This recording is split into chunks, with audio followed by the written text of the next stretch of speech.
Hi, I'm Tina Hartzell, and I'm here with Mercedes Kirkel, and we're talking about the Magdalene Heart Path in France trips that she leads. These are all based on the guidances she receives from Mary. Mercedes, can you tell us about Mary Magdalene's history in France? Sure, and I want to introduce Tina too. Tina is the trip manager on the Magdalene Heart Path in France trips. um, well, there.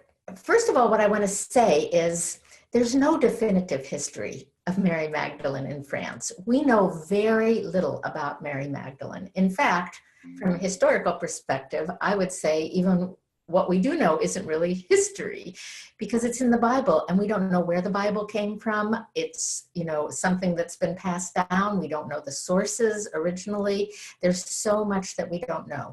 And the Bible ends with Mary's involvement with Yeshua, right after the crucifixion. And we don't know anything after that from that particular source. So what I want to say about this is that what has come down are people's beliefs, people's stories, people's legends, people's intuition, people's guidance. This is what we have, which I think is very valid. But from many people's perspective, this is not strict history that's been proven. So that's the first thing I want to say. What we do have are many, many connections to Mary Magdalene in France. We have so many churches that are dedicated to her, that have statues of her, that have shrines and connection to her. We have the local people having legends and stories that, especially if you're there and you get to, and they open up to you, you hear about so many stories about Mary Magdalene.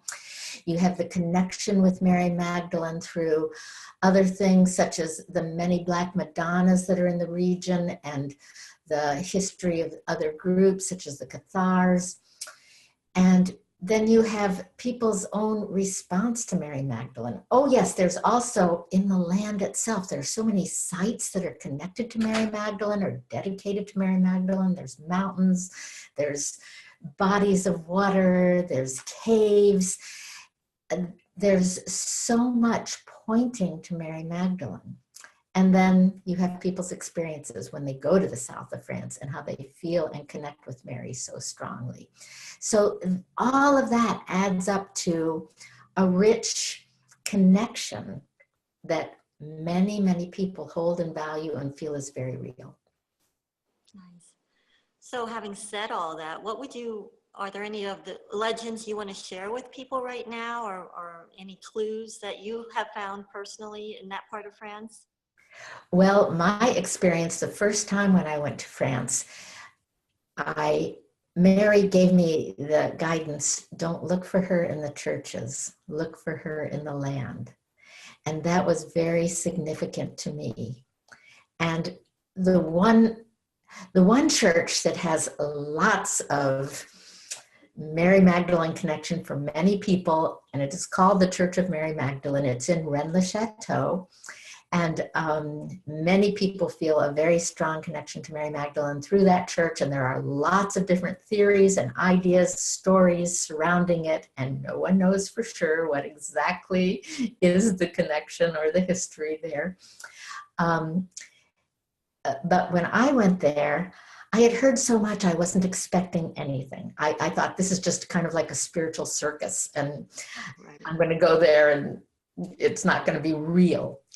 And I went in the church, I sat down, I meditated, and I felt Mary's presence so, so strongly. And what I learned about that church that some people feel has been proven, depending on your source and what you trust, is that that church was built on a temple of Isis.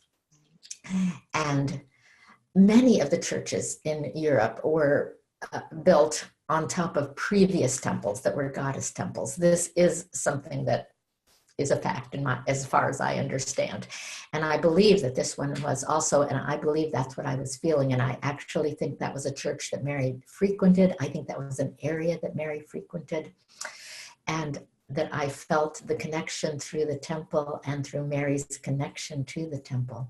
I personally believe that Mary did come to France after the crucifixion. And this is part of the history too, is that was it just Mary? There were other people who, there actually is some historical documentation of other people connected to the larger group around Jesus, who Mary also calls Yeshua to me, that Martha, connected with the Bethany story, that Martha came over, and there's documentation of that, that Lazarus came over, and that he actually became a priest, a bishop near Marseille in that area, that the one called James the Just wanted to be buried there.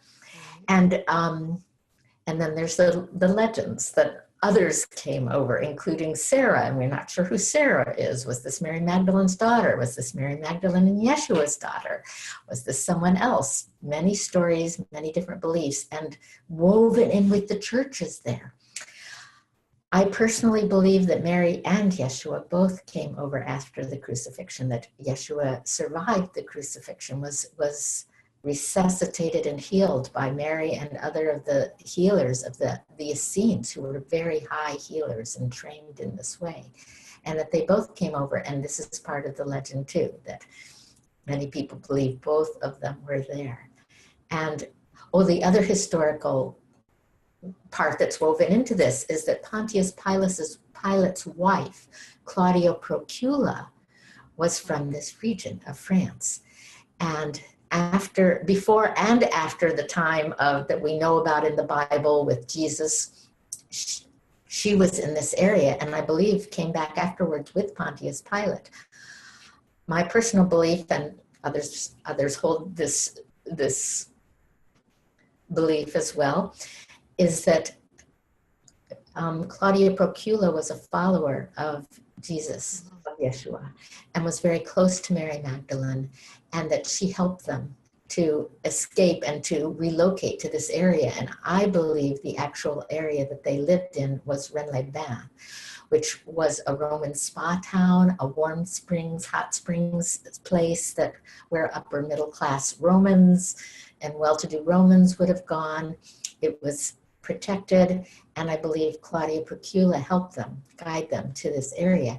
It was within a one-day's walk of Rennes-le-Chateau, where so many people feel the connection, and where I believe the Temple of Isis was. And there's also a very wonderful cave in the area that I have felt Mary's presence in so strongly, and that we will be going to as part of the Magdalene Heart Path in France. Thank you. That's so beautiful.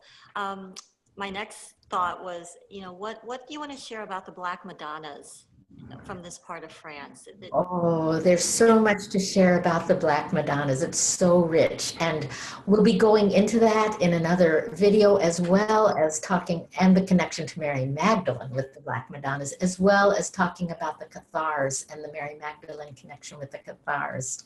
So stay tuned, and we'll be getting into that. Great. Thank you, Mercedes. And I invite everyone to learn more about the Magdalene Heart Path Retreat in France at mercedeskirkel.com. And if you feel called, please come join us.